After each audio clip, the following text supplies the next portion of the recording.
అరే నా dash dash గాళ్ళారా బస్సులు ఎక్కువస్తారంట రండిరా నాశనం చేసేసారు రాష్ట్రాన్ని తొడగొట్టి చెప్తున్నా మీ ఎంత చూస్తాం బస్సుల్లో లాగి కొడతాం అంటూ అప్పట్లో గ్రీష్మ మాట్లాడింది మహానాడు వేదికగా.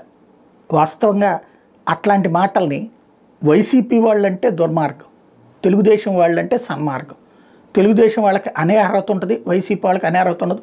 రాష్ట్రంలో ఉన్నటువంటి తెలుగు మీడియా యొక్క వైఖరి ఇప్పుడు వైసీపీ వాళ్ళకి సంబంధించిన సాక్షి ఏం రాసుకొస్తుంది, ఆ తిట్లకే ఆవిడికి ఎమ్మెల్సీ సీట్ ఇచ్చారు.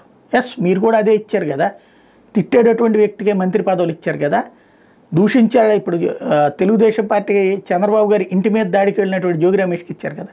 కాబట్టి తెలుగుదేశం వైఎస్ఆర్ కాంగ్రెస్ పార్టీలు దూషణల విషయంలో ఎదుటి వాళ్ళ మీద ఏలెత్తి చూపెట్టుకోవడం వేస్ట్. ఇద్దరు ఎదురోళ్ళని తిట్టిన వాళ్ళకే అవకాశాలు కల్పిస్తుంటారు. అదే సందర్భంలో అదృష్టవశాత్తు తెలుగుదేశంకి ఉన్నటువంటి మీడియా కారణంగా వాళ్ళ తిట్లనేమో డౌన్ ప్లే చేస్తారు, అదే సమయంలో వైసీపీ వాళ్ళ తిట్లను హైలైట్ చేస్తారు. తిట్టేవాళ్ళు ఇద్దరి దగ్గర ఉన్నారు. నా కొడకలు లం కొడకలు ఇవన్నీ మాట్లాడుకున్న వాళ్ళు ఇరు పార్టీలో లేరా?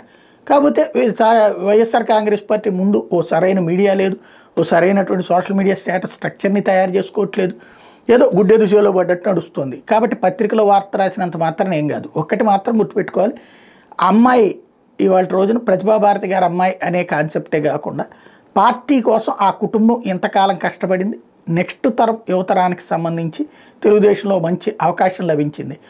బడుగు బలహీన వర్గాలకు సంబంధించినటువంటి ఈ అవకాశాన్ని గుర్తుపెట్టుకోవాల్సింది.